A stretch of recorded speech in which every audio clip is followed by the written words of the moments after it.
to this presentation. I'm really honored to present the latest findings of Education at a Glance 2018. This publication is almost 500 pages. It's 27 indicators, and we have over 50,000 data points. So I have a very challenging task.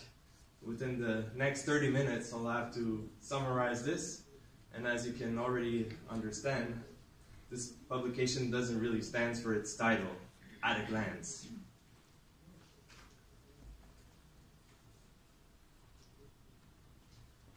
So the publication is the main output, but as you have understood, it might be a little bit hard to digest. So we tried to do this for you, and we produced these country notes. So we're working on summarizing the main findings for one country. So we did that for every country we have, and we did it especially extensively for the countries where we have launch events like this. And if you're even more curious and you want to know more, we invite you to go on OECD.stat. This is our repository for our data. It's our database. It includes data on education, but a lot of other topics that you might be interested in. Our publication is structured around 4 different chapters. So chapter A is the output of educational institution. It talks about labor market, educational attainment. Then chapter B is on access to education, participation. So this is about enrollment rate, early childhood education, international student mobility. And chapter C is on finance, resources invested in education, and then the final chapter is on teachers. My presentation today will be looking at these different elements that are sticking out from the report when looking at it through a lens of Latvia. First of all, I'm going to be talking about equity because this is the driving topic of this edition. And then I'm going to be looking at the different levels of education, starting from early childhood education and care, and then going to secondary, tertiary education, and finally I'm going to be talking about finance and teachers. So first of all, equity. When we think about equity, different elements come to mind, like socioeconomic status, parents' educational attainment, migrant status, gender, and all of these elements are covered in our publication. And why equity? We have this topic this year because it's also related to the Sustainable Development Goals. So Goal 4 of the SDG agenda is on education, and it states that the goal is that to ensure inclusive and equitable quality education and promote lifelong learning opportunities for all. And this goal is for 2030. And so we have every kind of data. Also on location, we have new data on some national entities for countries that wish to participate in it. Parental education, we have intergenerational mobility, so whether children are attaining a higher level than their parents. Immigrant status, we look at foreign and native born, and gender for male and female. So I'm using this chart first because this is one that is related to the SDG. Here we're looking at the PISA results. So it's a proportion of 15-year-olds achieving at least proficiency level 2 in mathematics. And so now I'm only showing by gender, but I'll be showing also by socioeconomic status and location parity indices. So what does it mean at least level 2? It means that students should be at least able to use basic formula and algorithms, for example, to compute the approximate price of an object in different currencies, or to compare the total distance across 2 alternative routes. So this is the basic level of mathematic proficiency. And a parity in indices of 1 means that there's equal proportion across the two dimensions we're measuring. So here we're looking at the share of female over the share of male. And we see that in Latvia, the females are doing a little bit better than males. And this varies across countries. And countries like Costa Rica, Colombia, Mexico, men are doing better than women. Now, if I display the next kind of equity dimension, here we're looking at location, so meaning rural, urban, and we see that there's a greater distance. Here, there's a really an equity gap with people from the rural area doing far less good than those from the urban areas. And if we add the socioeconomic status, so here ESCS stands for Economic, Social, and Cultural Status. This is something computed by the PISA team. And we see that it's even a greater distance. So it means that those from low social economic status are faring much less. They're having a much worse score than those from high socioeconomic status. Of course, those from rural areas might also be included in that group, but that's really interesting to note. And then if we look at the far left side of the chart, you see that Estonia, your neighboring country, is faring much better in terms of equity. So here the ranking is based on the average distance to a parity index of 1 across the 3 different dimensions that are measured. But of course, Latvia is faring better than the next neighboring country, Lithuania, that is on the left side of the right side, sorry, of the chart. And then if we look at the data we have on gender, we see that over 2/3 of repeaters in lower secondary education are boys. We see here again that Latvia is higher than the OECD average. So in Latvia it's 67% compared to 61% on average across OECD countries. But again, it's less than what we see in Lithuania, where it's the highest share. And the percentage of young women with young men with low education is twice that of young women in Latvia. So we see here a very important gap in the education of those without upper secondary education. And this gap is 10 percentage points, and it's twice the gap that is seen on average across OECD countries. And the important finding about that is that normally where we see large gaps, it's in countries such as in Spain, Portugal, and Brazil, but these countries have a very high share of low educated people. And this is not the case in Latvia. In Latvia, there's generally a very low share of low educated people, but a high gender gap.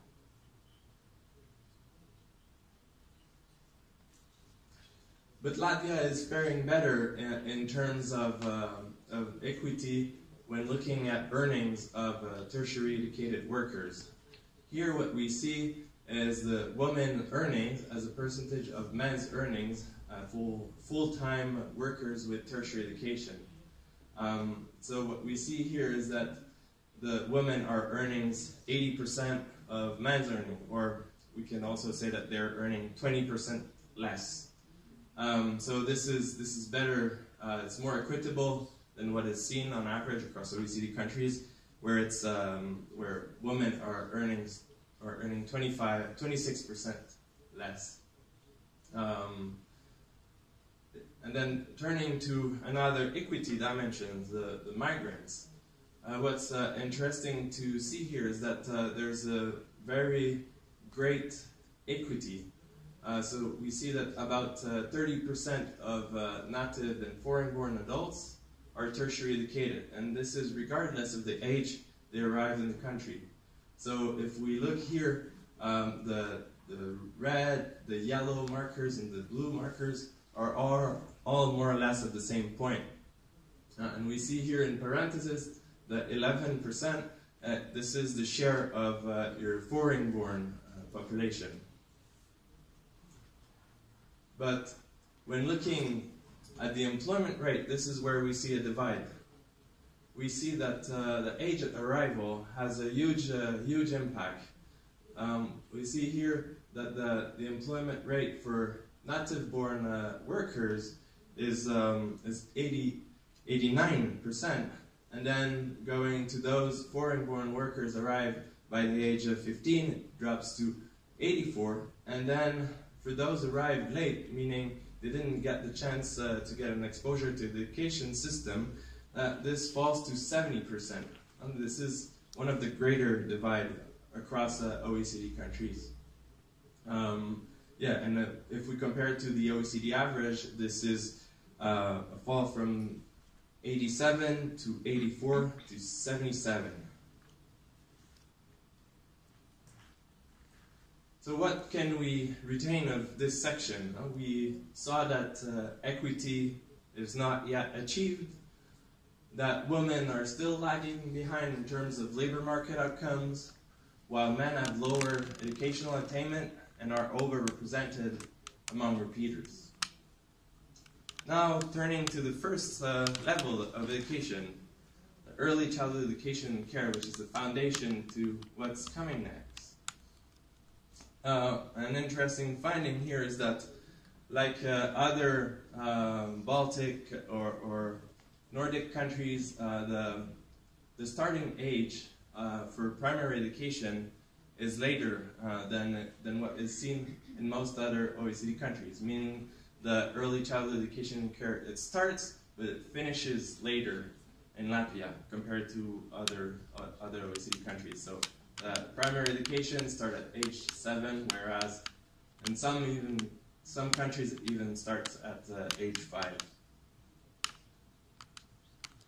And we see that in Latvia there's been an increase in the enrollment rate of children of 3 to 5 years old.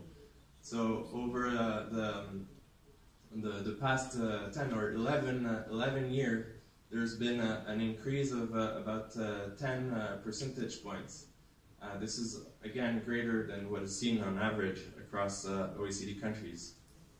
And interestingly, also, we know that the PISA research shows that the relationship between primary attendance, performance, it tends to be stronger in school system with longer duration of pre-primary education. Smaller child-to-teacher ratio in pre-primary education and a higher public expenditure per child at the pre-primary level. So all of these tends to repercute later in life. So we see that there has been also an increase in expenditure in early childhood education. So this chart shows the difference between in the percentage of GDP devoted to this level between 2005 and 2015, and this has greatly increased. It went from in Latvia to 0.60% to 0.82%. And on average across OECD countries, it went from 0.47 to 0.62. So much greater increase. But what we can take away from this section is that acquiring a strong skill set starts early, and investing in quality early childhood education is key to ensure that children are building on solid foundations. Now turning to general and vocational secondary education. we have a very positive message here. We see that in Latvia, Poland, Sweden, Finland, students are enrolled at are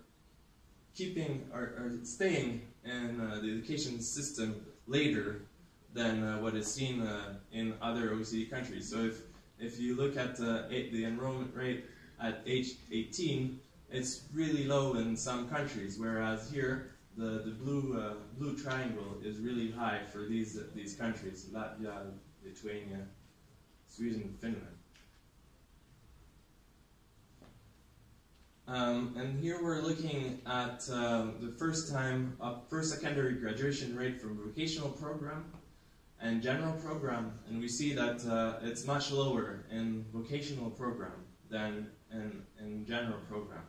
And here, an interesting comparison, you see that the share of the orange here is much lower than what is seen in Finland, where they succeeded in kind of creating an attraction for their vocational program. So this is an interesting finding here. And we know that the vocational program have a slightly better labor market outcomes compared to general education. So here we see this is the employment rate. For those from general program, it's slightly lower than the orange bar for vocational education.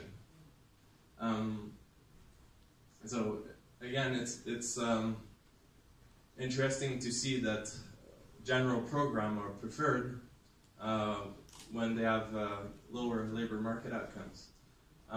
So the main message here is that upper secondary education, it's often seen as the minimum requirement for successful labor market integration. We have to also keep in mind that vocational program, they can play a central role in preparing young people for work. Now turning to the last level, tertiary education, has been again a great increase in Latvia. We see that in 2007, the level of tertiary attainment for the younger generation was lower than what was seen in Finland. And now, 10 years down the road, the situation is reverted. The share of attainment of tertiary is higher in Latvia than in Finland. And this is a really positive and interesting finding. And of course, we know that we tend to move a little bit more for studying abroad, and we've seen that in our data. If we look at this chart, in 1998, across OECD countries, there was 1.5 million mobile students, and then in 2016, this has increased to 3.5 million. So a very general growth in student mobility. And Latvia has been receiving an increasing number of students enrolling these mobile student exchange program. Again, we see similar differences in Estonia and Latvia. But yeah, the important thing here is that there's been a relative increase, but again, the numbers, the raw numbers, are not really high here. So the incoming international student increase from about 3.5 thousand in 2013 to about 6.5 thousand in 2016. So this is much lower than the share, the numbers we see in the US or in other countries such as Australia, receiving big numbers of foreign students. But then if we look on the other side, those going abroad, we have a reverse trend. We see that people from Latvia are a bit less going abroad to study. There's been a decrease here from about 6,500 in 2013 to 5,600 in 2016. So here the main message is that tertiary attainment has greatly increased and that Latvia is hosting a growing number of international students. But as I just showed, those going abroad is decreasing, and this is it's not worrisome, but it's interesting to note because going to study abroad, brings a really important life experience and can benefit a lot in the education pattern that we see in the students going abroad. I'm a living experience of that, so I started my family like that. So if we look at finance, the government increased significantly the expenditure on education between 2011 and 2015. And we see here that there's been an increase of over 20 percentage points, whereas it's been rising a little bit on average across OECD countries, but not as much. And when looking at the capital expenditure, we see that the capital expenditure represents a significant share of the total cost at all levels of education in Latvia. So from pre-primary to tertiary education, it's quite high, but this could be explained by the European Structural Fund and the Regional Development Fund that have invested money in the renovation and construction of the new buildings for kindergarten, schools, and higher education institutions. So many schools were renovated. There's been some new sports and dormitory facilities contributing to explaining why this share is really high in Latvia. And now turning to the divide between who's paying for school, we see that in Latvia, Finland, Norway, Sweden, it's all public sources. It's a very, very low contribution of private sources. And this is the same when we look at tertiary level. We see that in Latvia, it's again very high, more or less the same level as what we see in a neighboring country, Estonia, and again a bit higher than the OECD average. And this is interesting to note because if we look at the next slide, we see an important raise in the share of public fund for tertiary education, and a significant decrease here for the private sources. So it looks like Latvia is going toward more of a Nordic country where tertiary education is free and it is all publicly subsidized. So here we saw that public investment in education has been considerably growing between 2011 and 2015, but Latvia has a high share of capital expenditure on all levels of education. Turning to my last point, or last section, teachers. We see that most teachers are women in Latvia. And this is across the different levels.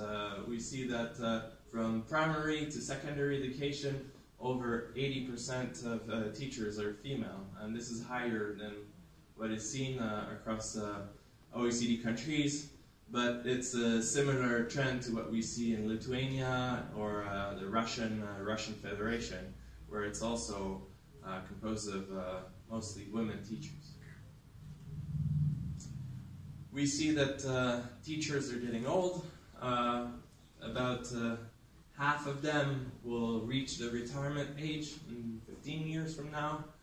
And again, we see similar pattern in your neighboring countries, Estonia, Lithuania. It's more or less the same pictures, where about half of them are 50 years or above. So it needs to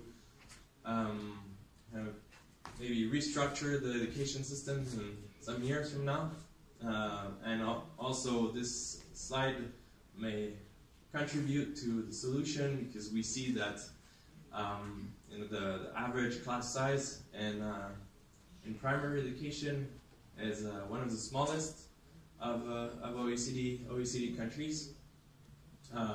So by increasing the class size, it could free up some resources to invest in quality teaching.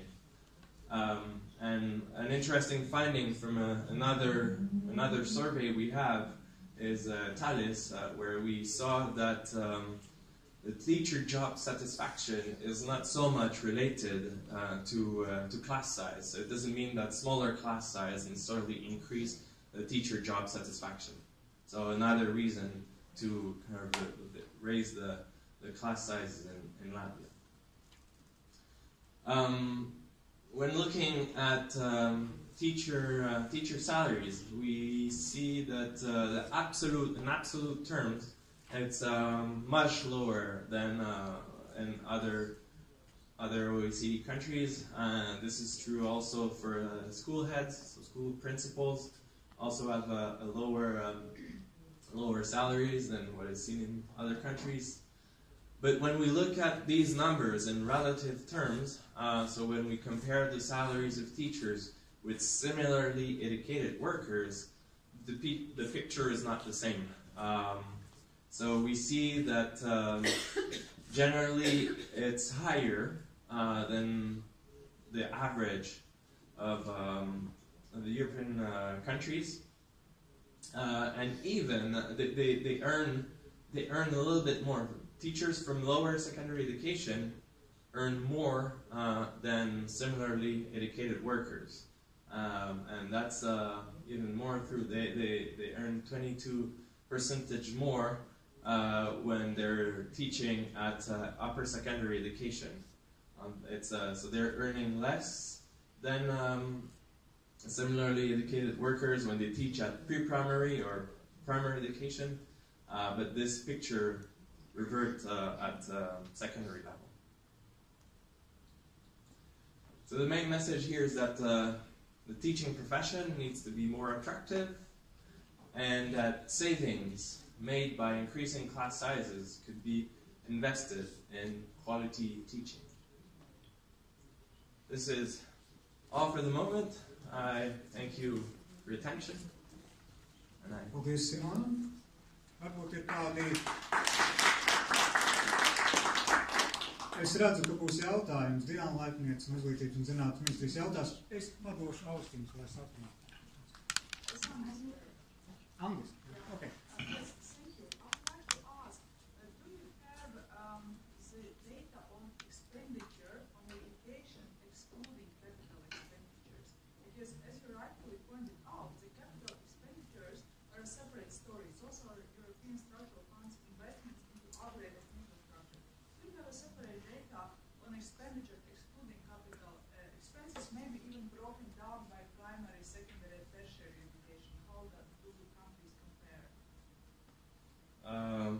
Yes, we do have these data, but I would have to go back to my data tables to give you a precise picture of that, because what I showed you, the first slide in the finance section. Sorry, let me just go back to that.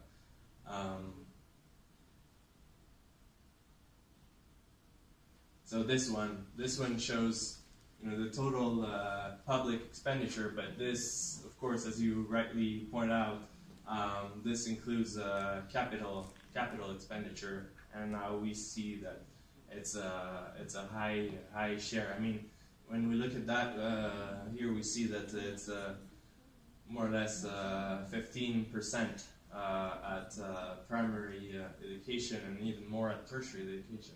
So yeah, it has a definite impact, and the figures we see here. But I mean, I can take down your question, and I can get back to you with the precise figures. I mean, yeah, it's all should be. If you are quick enough to grab one of these, you see that in the chapter C, there's some tables showing this data. Paldies. Varbūt ir vēl kādi jautājumi un komentāri. Pagaidām nav, es kā skatos, tad paldies, thank you, paldies par prezentāciju, apjomīgo un izsmeļošo, kas bija par visiem izglītības posmiem, sākot no pirmskolas izglītības un beidzot ar augstāko izglītību. Un tas, kas bija viens no posmiem saistībā ar vispārējo izglītību, pamat izglītību, tas bija stāsts par otrgadniekiem. Par otrgadniekiem, kas iekrīt arī preses konferences, kas bija pirms konferences dalībnieku, tā teikt, redzes lokā, un otrgadnieki pamatskolā 2 no 3 ir zēni. Par to jautāju tur, un tāpēc es gribu arī tagad, lai Izglītības kvalitātes valsts dienesta vadītāja Inita Juhņēviča pastāsta, kā tad vispār ir ar otrgadniekiem Latvijā, cik tādu ir. Centrālās statistikas pārvaldes dati pa pagājušo mācību gadu uzrāda, ka Latvijā ir 1,4% bērnu, kuri paliek uz otru gadu. Daudz vai maz? Mums katrs bērns ir svarīgs, vai ne? Mēs redzam, ka gadu gaitā šis bērnu skaits, kuriem ir jāpaliek uz otru gadu, samazinās.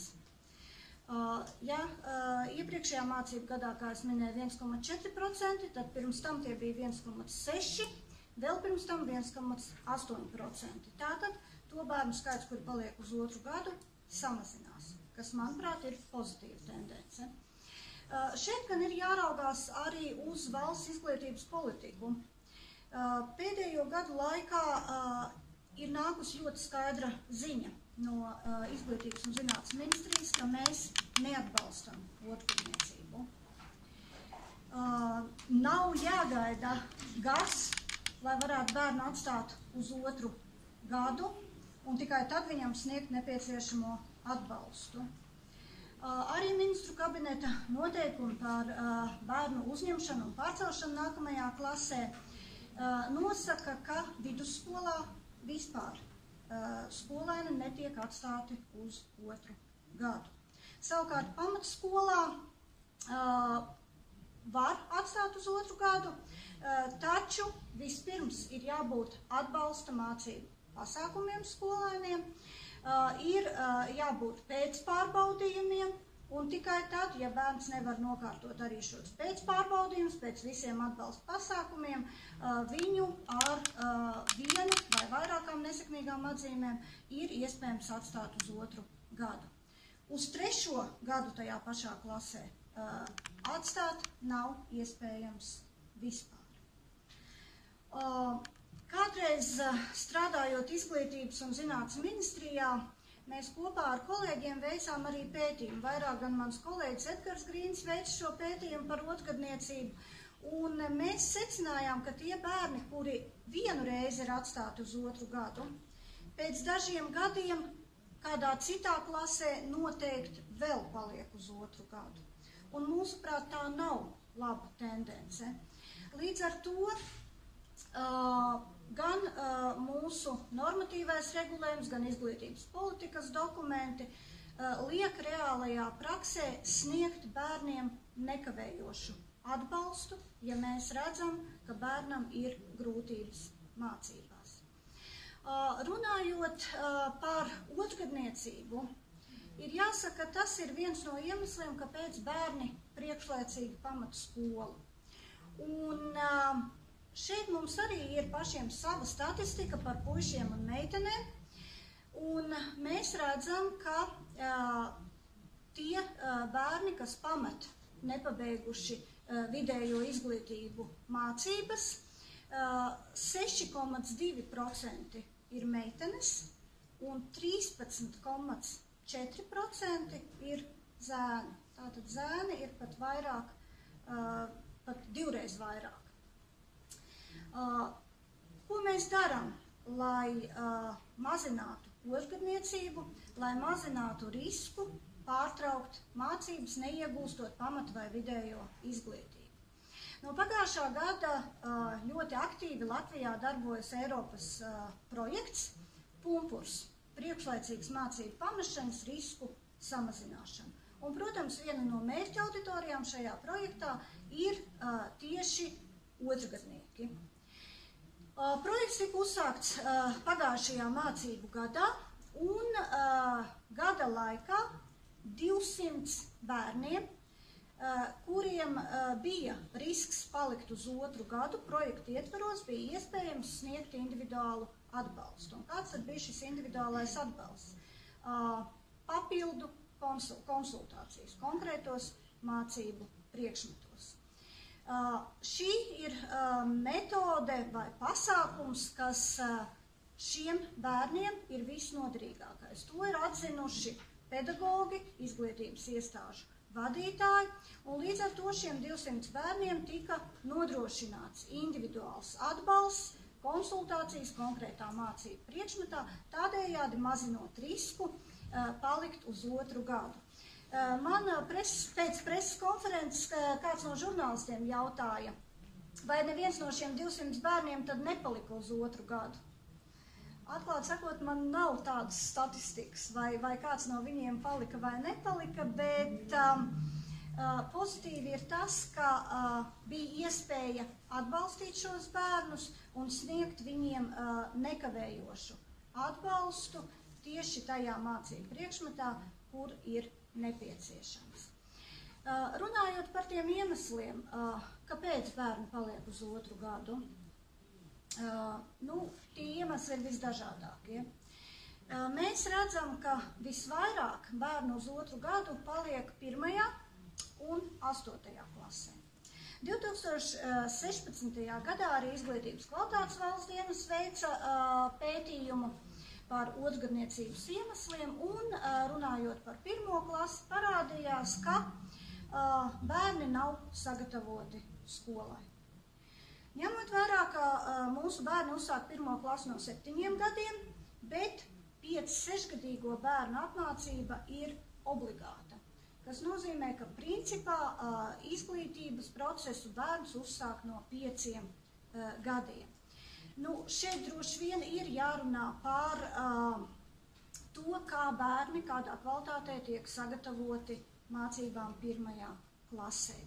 Viens no iemesliem, protams, ir bērnu īpašās vajadzības un tas, ka laikus netiek diagnosticētas šīs īpašās vajadzības, līdz ar to laikus netiek sniegts atbalsts, kas, protams, nav pozitīvi. Tāpat iemesli ir dažādi sociāli-ekonomiskie apstākļi, zema motivācija mācīties, konflikti ar klases biedriem, ar pedagogiem arī ir iemesli, kāpēc bērni nemācās, tādējādi viņiem ir risks palikt uz otru gadu un arī pamest mācības. Kopumā Latvijas izglītības politika, kā es minēju, ir virzīta tieši uz to, ka bērni nav jāatstāj uz otru gadu tai pašā klasē, bet nekavējoties, konstatējot problēmas, grūtības mācībās, ir jāsniedz katram bērnam atbilstošs atbalsts. Un mēs esam atraduši arī iespēju to darīt, kā jau es minēju, izmantojot gan Eiropas projektu, gan arī, protams, katrā izglītības iestādē un pašvaldībā šie jautājumi tiek risināti. Paldies, Inīte, es sapratu, ka nav mērķis atstāt uz otru gadu, mērķis ir sniegt atbalstu tiem bērniem, kuriem ir risks palikt uz otru gadu, 200 bērniem sniegts atbalsts, kuriem bijis šis risks palikt uz otru gadu. Sakiet, kas šos bērnus identificē, ka viņiem risks? Tas nāk no skolotājiem, no vecākiem, no kuriem tad ir tas pirmais grūdienis, ka te ir risks, ka viņiem vajag palīdzību. Kā jūs saņemat? Šī informācija tiek identificēta lielākoties izglītības iestādē.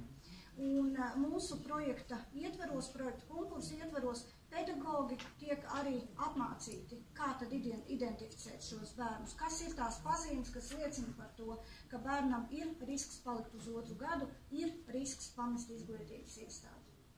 Paldies, varbūt autorijai kādi jautājumi vēl ir. Paldies, autorijai pagaidām jautājumu nav. Paldies Initai Juhņievičai. Un tas, kas vēl šajā pētījumā tika atzīmēts un ļoti tā izcelts pat, kad 60% jauniešu izvēlas mācīties vidējo vispārējo izglītību un 40% jauniešu vidējo profesionālu izglītību. Man būtu tas jautājums, kā ir tas vērtējums no Izglītības un zinātnes ministrijas puses? Tas ir daudz, 40%, kad izvēlās profesionālu izglītību. Tas ir maz. Piemēram, varbūt iepriekš bija mazāk tādi jaunieši, kur izvēlas. Kā jūs to vērtējat?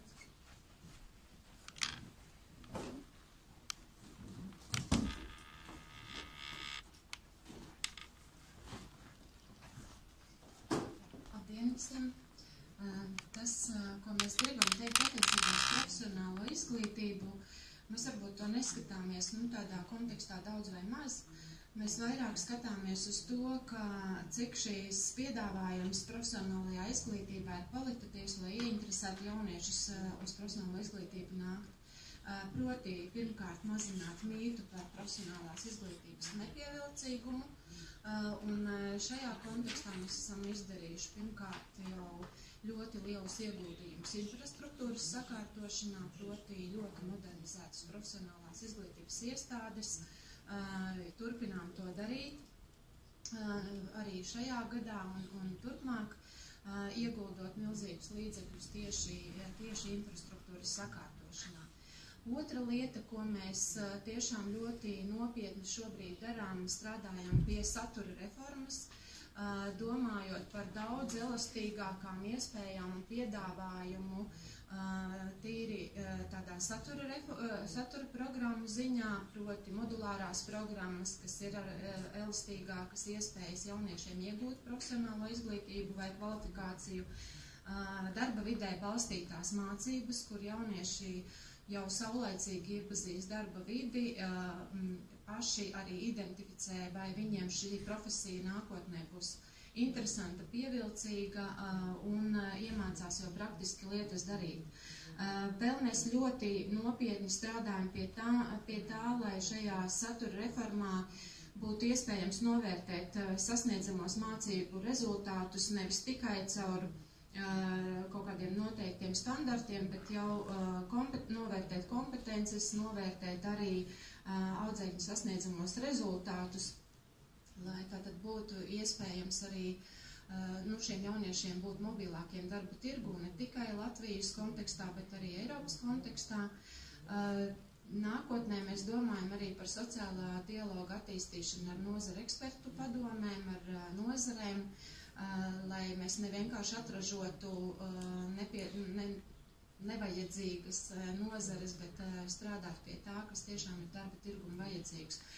Un mūsuprāt, tā ir ļoti svarīga lieta tieši tam, lai radītu šo pievilcību profesionālai izglītībai, vairāk runājot nevis tikai par mītu mazināšanu, bet arī par zināmu izrāvienu profesionālajā izglītībā. Tam arī, protams, kā palīgs un kā atbalsts ir projekts, kas saistīts ar karjeras izglītību, tad audzēkņiem iespēja jau iepazīt profesijas tādā vispārējās izglītības līmenī, sākot jau principā arī ar pirmskolu, visiem iespējams saprast un rast tās ievirzes, kādā virzienā audzēknis varētu interesēties par savu nākotnes profesiju. Mēs ļoti daudz šobrīd ieguldam arī profesionālās izglītības iestāžu pedagogu, prakšu vadītāju, tieši darba vidēs balstītu mācību vadītāju izglītībā, sniedzot tiem atbalstu gan profesionālās kompetences pilnveidei, gan arī papildus vēl dažādas programmas profesionalitātes uzlabošanai. Mēs domājam arī par to, kā radīt varbūt tādas pievilcīgas mūsu valstī un interesantas programmas, skatoties jau uz dažām atsevišķām profesionālās izglītības saucamajiem kompetenču centriem vai profesionālās izglītības iestādēm kā ekscelences centriem, piedāvājot ļoti plašas dažādu veidu iespējas.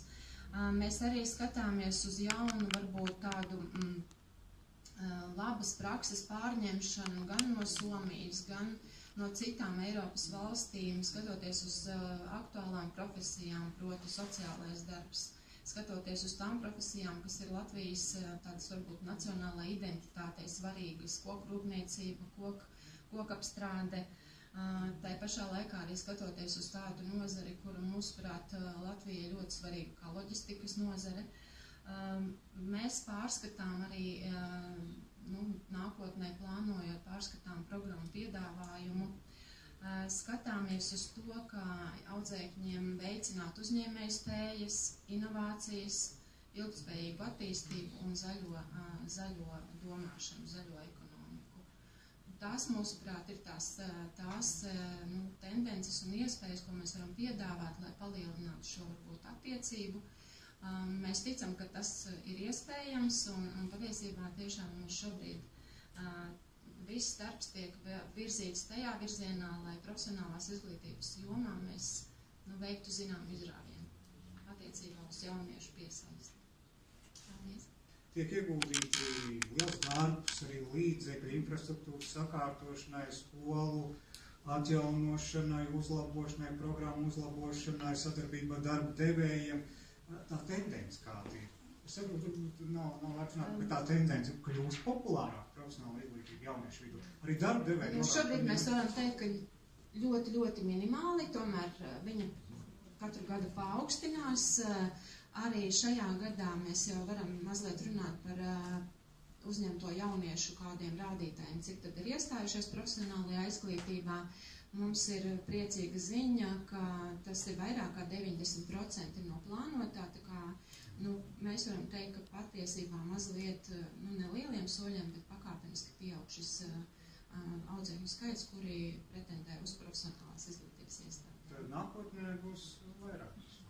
Mums ir plāns, tātad proporcija 50/50, un mēs cenšamies šo plānu sasniegt.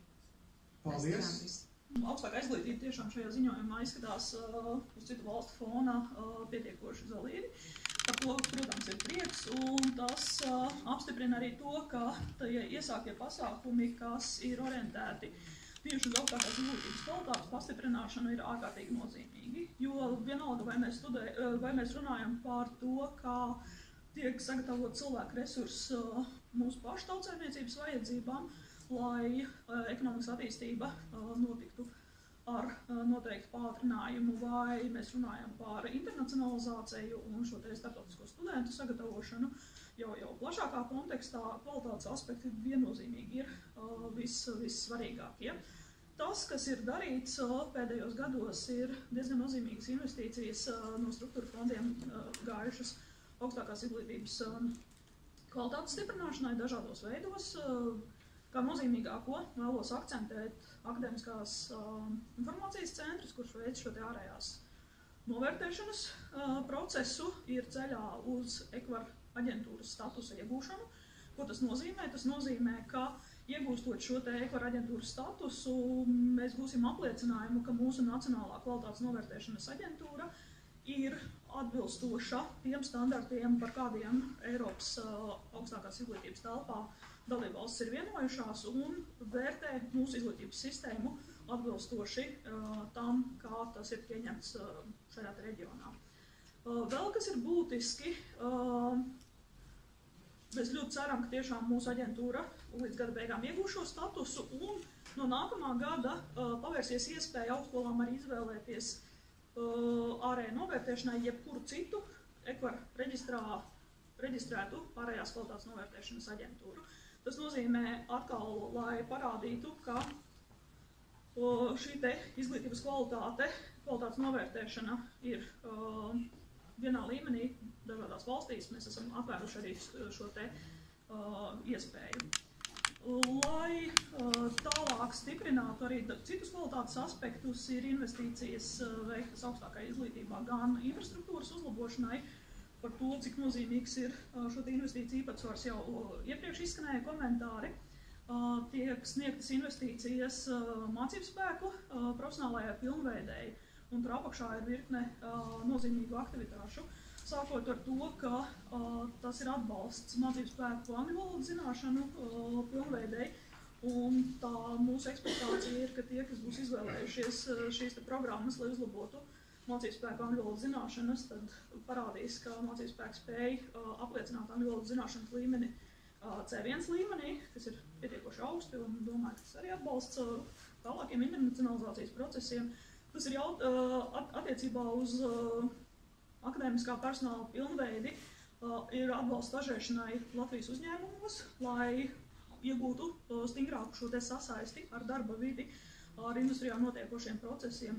Tas ir atbalsts doktorantiem, akadēmiskās karjeras uzsākšanai, un tas ir atbalsts arī ārvalstu mācību spēku piesaistei, lai viņi brauktu šeit, mācītu mūsu studentiem lietas ar nedaudz citu perspektīvu, ar šo te globālo redzējumu.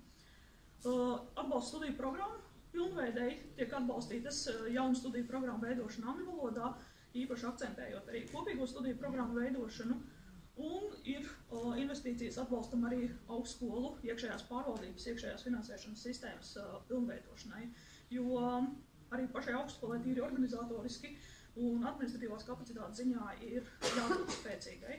Tā kā, tās aktivitātes notiek ļoti plašā spektrā, un tas centrālais fokus ir uz to, lai kopējā kvalitāte tiktu stiprināta.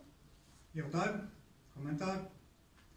Man ir viens tāds, ko es atzīmēju, te augstākā izglītība tiešām īpaši ir izcelta. Te ir izcelta 10 gadi, 2007. gads līdz 2017. gads, un šī laika posmā, faktiski var teikt, tā ir ievērojami vietēji audzes augstākās izglītības prestižs. Ja?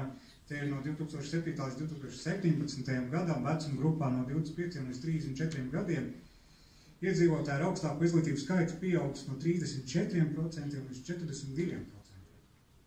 Faktiski tas izskaidrojums varētu būt, kas jau varbūt ir izskanīgi preses konferencē, kad vietēji iedzīvotāji cilvēki saprot, jo apmēram tā, kā es saku savam bērnam, mācies, jo tev būs augstāka izglītība, jo labāks darbs, jo lielāka nauda. Jo tiešām tas uzrāda, ka ar augstāku izglītību viņi saprot, ka vairāk var nopelnīt. Jā, viennozīmīgi. Viens ir tas, ka tas ir apliecinājums, ka Latvijas sabiedrībā izglītība ir vērtība, tas iet cauri visiem izglītības posmiem, un jā, statistika, kas ir iekļaut arī šajā ziņojumā, parāda, ka jo augstāks izglītības līmenis, jo labāks atalgojums, tad labāk labklājība.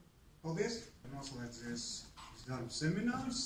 Šīs te apskats bija par visiem izglītības posmiem, sākot no pirmskolas izglītības un beidzot ar augstāku un pat ar pieaugušiem cilvēkiem, kā viņiem tur ar dažādām izglītības pakāpēm sokas darba tirgu un tā tālāk. Saskaņot Jukņevičs uzsver, ka nav mērķis atstāt uz otru gadu, kad ir jāidentificē tie, kuriem ir risks palikt uz otru gadu un jāsniedz atbalsts. Tālāk vai Bašķer par profesionālo vidējo izglītību izteicās, kad ir svarīgi ieguldīt un tiek ieguldīts infrastruktūras uzlabošanā, tiek ieguldīts programmu attīstībā, ja, un tas mērķis panāk, ka lai nevis 60-40, ja, kā šobrīd 60, vispārējo vidējo izglītību 40, profesionālā, bet 50-50. Un beidzot ar augstāku izglītību, kur ir tiešām labi rādītāji šajā OECD ziņojumā, ja, arī tur tiek ieguldīt naudu kvalitātē, pedagogu mācībspēku angļu valodas uzlabošanai. Ja. Mēs redzam, ka arī vietēji iedzīvotāji, tikai ārzemnieki novērtē, ka augstākā izglītība tas ir spēks, un ja tev augstāka izglītība, jo tu vairāk var nopelnīt. Līdz ar to teikšu paldies visiem, paldies, ka atnācāt, tiksimies kādā citā nākamgad šajā pašā pasākumā. Paldies!